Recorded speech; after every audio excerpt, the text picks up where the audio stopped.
Luke Switkowski, welcome to the Human Capital Innovations Podcast. Thank you for having me. It's a pleasure to be here. It's a pleasure to be with you. You're joining us from the Boston area. I'm south of Salt Lake City in Utah. And today we're going to be talking about the economy and the impact of the economic downturn generally, but also specifically as it relates to HR teams and what that means for organizations and their people management approaches in the coming year or two. As we get started, I wanted to share Luke's bio with everybody. With more than a decade of Workday experience and as the CEO and co-founder of Cognitive, Luke oversees sales and emerging services and products for Cognitive, most notably Rooster, a candidate scheduling platform that is fully integrated with Workday. Prior to co-founding Cognitive in 2016, Luke spent 5 years managing the Workday post-production practice at Meteorix, acquired by IBM. He holds a BS from Georgia Tech and has spent time growing up in Europe and in the Midwest and south of the US. It's a pleasure to have you. Anything else you would like to share with listeners by way of your background or personal context before we dive on in? No, just that I've been in consulting all my life, and I guess you could call me a failed computer science major because I never got a programming job after college. You know, some would say that's a failure because you didn't end up getting a job in your field of study. I think that's a silly argument personally. I think, there's lots of transferable and durable skills that we learn, in whatever we're studying. And as long as we're making a contribution, I think that's what's valuable. So anyways, congrats on all of your success. That's again, a pleasure to have you. Why don't we just dive on in? And, everyone knows that we've just been dealing these last couple of years with a global pandemic and all the supply chain issues and all the labor force issues and the massive amounts of money that has been pumped into the system, a stimulus and to try to keep people afloat. And now we're dealing with a lot of inflation. All of this creates the context that we're currently in, where there's fear of recession. And depending on who you talk to, some people say we're already in a recession. Other people, try to kind of redefine what recession means and are saying something a little bit differently. But I don't think anyone can argue that we're not in a state of economic downturn and slowing despite a strong labor market. Right. So that's the interesting piece. And that's why some people are saying, no, it's not really a recession because it's a really strong labor market. And anyways, it's a really interesting thing. But regardless, the economic downturn is real. It's impacting organizations. They're struggling to find good people. They're struggling to pay and keep up with inflation. They're struggling, with all these different things related to, the challenges associated with a downturned economy. So what do you think are the biggest things we need to be paying attention to from an HR perspective within our organizations? And what does HR generally, kind of as a profession, think about the current business climate? So I think what's going to happen is, because we're already seeing this, if you look at, let's say the layoffs that are happening at prominent companies, there's, a post on LinkedIn or in the news every day about, company, A, B, or C laying off its workforce. You sort of get the general kind of trend of, okay, first the talent acquisition team gets reduced in size, right? And then maybe marketing, right? Kind of the functions that, used to get all these people hired in the door, they're now going to get reduced because the need is, the projected need is not as high as it was in the past. And I think what that's going to do for HR teams, and I look at HR where talent falls under the function of HR as well, is I think we're going to go back a little bit to, let's say, if I can call it the meat and potatoes of HR, where it's going to get refocused on operations, efficient operations, and basically the most efficient way to run an HR practice and team, if you will, as possible. Because it's when times are good, then they're really, really good, and it's really easy to initiate new let's say programs or initiatives within the company. They usually get a lot of support, but then when things start slowing down, everybody gets their pencils out and say like, okay, can we really continue to afford to do X, Y, and Z as a company? And so I think from an HR perspective specifically, clients are not going to be turning off payroll systems, recruiting systems, or anything like that. But I think some of the impact that you will see is for, let's say, these talent applications out there that let's say, give you the kind of, let's say, the extra toppings on top of your, talent acquisition stack Sunday, if you will. I think those might be, looked at seriously in terms of, okay, are we getting really a return on our investment here? And I think the really tough part about it is, HR departments, which are obviously involved in things like layoffs or workforce reductions or reorganizations, they're going to look at, their tech stack and it's like, hey, do we really need these three systems, or can we reduce the usage of those systems and maybe save a few jobs here and there in exchange? So I think from even like a CHRO perspective, I think the focus will be operational efficiency, kind of first, second, and third. And then I think in addition to that, it's going to be put in the context of kind of this new world of semi-remote or fully remote as well, because it's no longer one office building with a bunch of people in it. Yeah, I think that's definitely true. Absolutely. And I'm curious, I mean, how people have disagreement about using the term recession, but do you feel like we're in a recession? Are we entering a recession? I think one thing's clear is that if it is a recession, it's different than what we typically, some aspects of it are a little bit different than what we typically see in a recession. Yep. Anyways, how would you look at it? I think, I mean, maybe I would not be betting 100%, today to say like we're in a recession today, but I think a month from now it'll be confirmed that we are in one. So I just, to me, what I see kind of on the ground as far as, let's say our business is concerned and just what's happening out there in the workforce is there's a tremendous amount of contraction happening, whether people realize it immediately or not. And I just don't see that there'll be no consequence from that, right? So it would be kind of silly to say like, okay, there's all these companies,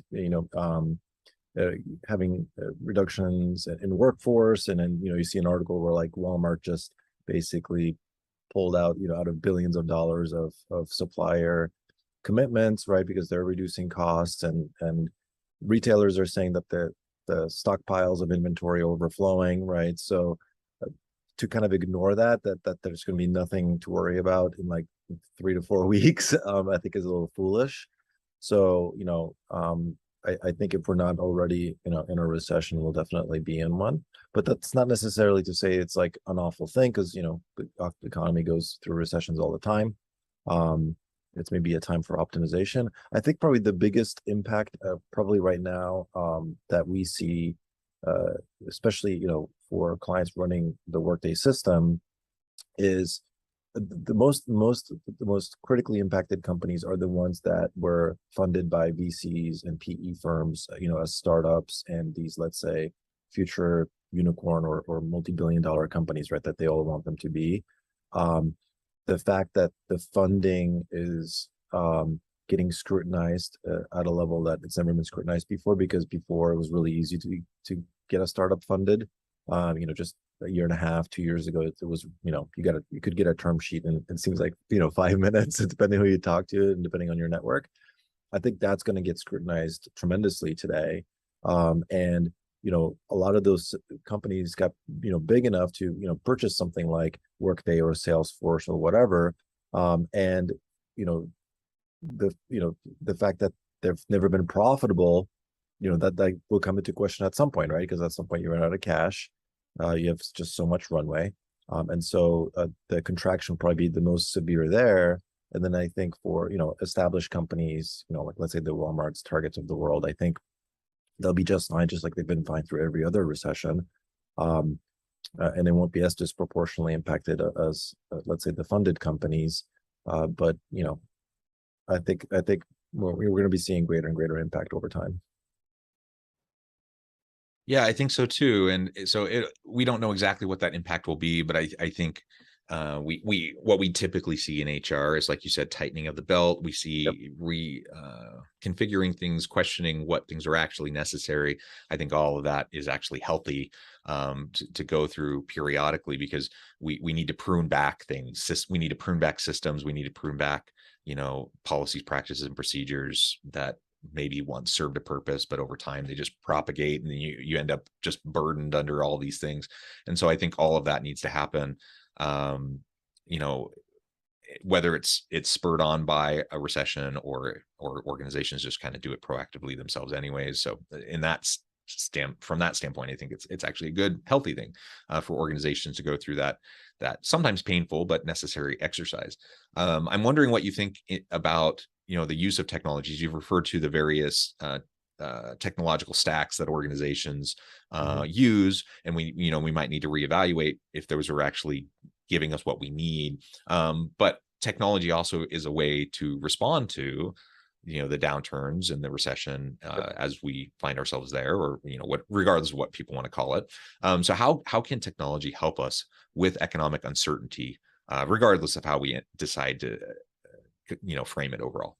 Yeah, I think it can do it in a couple of ways that just come to mind right away. So one is, so what technology allows you to do in general is to leverage out a capability, or to just leverage yourself to a greater extent and do more than one person can do, right? So a person not using technology is going to be able to do way less than a person using a technology for their job to, you know, be more efficient in their job. But I think the other benefit of technology is when you are in an unfortunate situation of, you know, reducing a team or whatever, technology is what can stay in place and keep your processes in place without, you know, really impacting the overall way you run an HR department or your business, because the process are not dependent on the people, right? The process is embedded in the system, and the system kind of, let's say, remembers, right, what the process is, and therefore the disruption is maybe, you know, it's not fully mitigated, but it's definitely better than, you know, somebody who has, let's say, all the institutional knowledge within themselves, you know, going for another job or whatever, and then you're kind of stuck, right? Coming to kind of dig yourself out of it by kind of redoing it, everything that they've learned over the time. And with technology, it allows you to capture that process, right? So if you look at Workday, for example, you know, everything is defined by a business process. In Workday, it's just actors and initiators of processes. So it doesn't matter who's doing the process is always the same. If you look at, you know, a technology like we've developed Rooster, which is for interview scheduling, you know, a single coordinator can schedule hundreds, if not thousands, of interviews a month. And, you know, it requires way less, you know, manpower to execute on that. And then because it's templated and because the candidate experience is the same, if something happens and that person leaves, or they have to be reduced as part of a reduction in force or something, then, you know, everything else stays in place. So the next person coming in is going to be able to execute, or the remaining individuals are going to be able to execute on the tasks, and then it won't have a huge, you know, company-wide impact.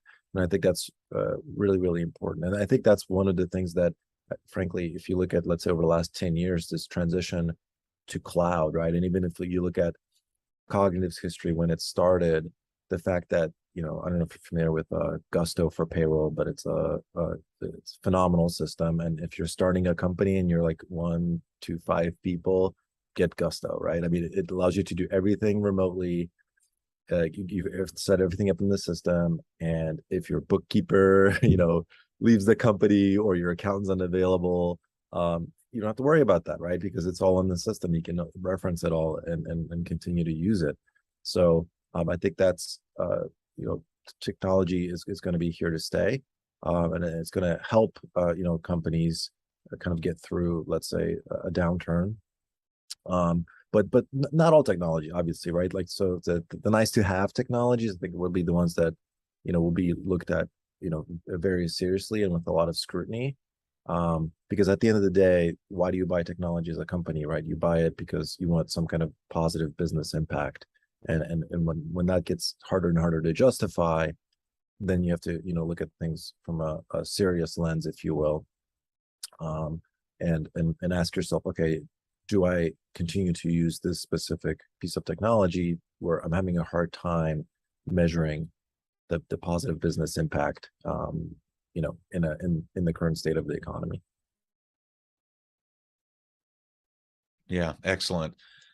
So I'm wondering, you've already kind of referred to this a bit, but more explicitly, what should HR leadership, so the CHROs, HR directors over various functional areas, what should we be thinking about, and how should we shift our strategic thinking over the next year to 2 years in response to the economic conditions that we find ourselves in? Well, I think one of the most important things that you have to do kind of constantly, and maybe you double down on this in the short term, is really identify key team members within your organization that are in critical roles, that are, let's say top employees, right? And make sure that everything is being done to take care of them. And then also to have a proper succession plan if something were to happen and, let's say their name doesn't make it on a spreadsheet because there's a company-wide reduction of whatever, right? I've seen this happen where, large companies especially, they'll say like, okay, we need to reduce our workforce by 5%.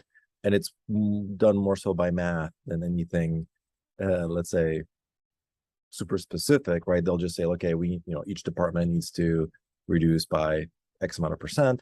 Well, I think what you have to have in place is really almost like a pre-identification of like, hey, here are key people, key roles, because what you don't want to do is accidentally, either eliminate a job or let's say shift someone from one department to the next, and then find out that they're the only ones that could do a certain function, right? So I think kind of doubling down on your, let's say, human capital within the world of HR is going to be really important. And I think also keeping an eye on actual inflation and how that's going to impact the merit cycle next year, right? So, every year companies give base pay increases, right? And if inflation is super high, but you only give like, let's say 1% increases to your employees, then I think that puts you at risk for, possible attrition. And I think being really close to that process and really focusing on it will be very, very important. So. Yeah, very good. I think so too. I think, it's hard. We don't have a crystal ball. We don't know exactly what's going to be coming around the corner. We don't know if there's going to be another pandemic. Maybe monkeypox becomes the next big thing. Who knows, right? But we know that something will come around the corner because there's always something. And so we just plan the best we can for uncertainty. And I think if we can create a culture of agility and continual learning, then we're probably as an organization going to be more resilient and better capable of, responding to whatever the new circumstance might be and whatever is causing the economic downturn. Yeah. We always go through these cycles. It always happens. You can almost guarantee it. And so whether we're going through a recession now or somehow we end up not having the downturn everyone's expecting, and it comes a few years from now, like it's going to happen. It just always happens because economies are cyclical. And so we just have to be prepared regardless of what the reason and the cause of it is. I guess I'll just add one more thing to that. Go ahead. Just really quick. One of the things that the pandemic did in terms of businesses, it accelerated the move to the cloud, right? That's why you saw all these cloud companies really, growth accelerated all across the board, whether even it's something simple as Zoom, right? Where your move to the cloud is just for video conferencing only, right? But what that's done too is by forcing all these companies to go to the cloud because of a remote workforce, I think that move will also help them get through the next couple of years if it does get tough, because they will have systems and they will have, systems of record and capabilities from a technology perspective that will let them manage this in a much better way than, again, being dependent on an office where everybody shows up every day. And let's say a lot of cloud-based technology is not used. So it's almost like the pandemic almost like prepped everyone a little bit from a technology perspective for the future uncertainty, to your point. Yeah, absolutely. Last question as we start to wrap things up. Because of this uncertainty, we need to be paying attention, to kind of forecasting and giving forethought towards what the future might look like. That requires reskilling and upskilling and just making sure that we have the skills necessary. Why is it so important, though, that we continue to hire for why do we need to continue to focus on reskilling, upskilling? Why is it still so hard to hire for certain skills despite being, a really strong labor market? We talk about there being such low unemployment. There's so many options for people, yet there's still huge gaps in certain aspects of the economy. Yeah, I think to that point, the world changes very quickly now, and what was, let's say, a hot skill 20 years ago is totally different today. So as new technologies emerge in new industries, right? And you can even look at like the electric car manufacturing industry. It was not even a thing 10 years ago. Now every car manufacturer is looking for engineers, for programmers, for anybody that knows anything about electricity and cars together, right? And it's a whole new industry. And it's happening kind of all at once. So so the reason why kind of upskilling and reskilling is important is that the amount of time that will pass before, let's say, another big industry pops up, I think will continue to, let's say, shrink, right? So it won't be something like, oh, we've just invented rail and now trains are going to be a big thing for the next like 50 to 100 years, right? Those windows will be shorter. So the reskilling will be more important. But also you have to kind of look at just trends overall and see where industries are going and what makes sense to do, personally from a skills perspective. So obviously, if I'm like, if let's say I want to get into the automotive industry today, I would not want to work on probably combustion cars because I know that at some point in time, those will go away, and probably all the interesting things to learn and all the kind of upside in terms of industry growth is probably in electric cars. Just even though they're only 5% of the market today, right? It's not going to be 5% of the market 10 years from now. I can guarantee you that it's going to be much more than that. So, kind of paying attention to that, and then just understanding that, I guess rightfully or wrongfully, the world is changing at a faster pace. It requires us to adapt a little bit more quickly sometimes too. Good. Very good, Luke. It has been a pleasure talking with you. I know at the time I'm going to have to let you go here in just a minute, but before we wrap things up for today, I just want to give you a chance to share with listeners how they can connect with you, find out more about your work, and then give us the final word on the topic for today. Sure. So you can find me, on LinkedIn. There's only one Luke Switkowski probably on there, not a lot of us. You can also email me at Luke, Luke, at cognitiveinc.com. That's KOGNITIVINC.com. And the final word for today, as far as I'm concerned, is that I think in the end everything will be okay. I think people will adapt and make the best of the uncertain times, and I wouldn't be surprised if something new and exciting doesn't emerge over the next couple of years that we'll be able to look at in a positive way, in a positive light, and not feel down so much. Yeah. Thank you so much, Luke. It's been a pleasure. I encourage listeners to reach out, get connected, find out more about what Luke and his team can do for you. And as always, I hope everyone can stay healthy and safe, that you can find meaning and purpose at work each and every day. And I hope you all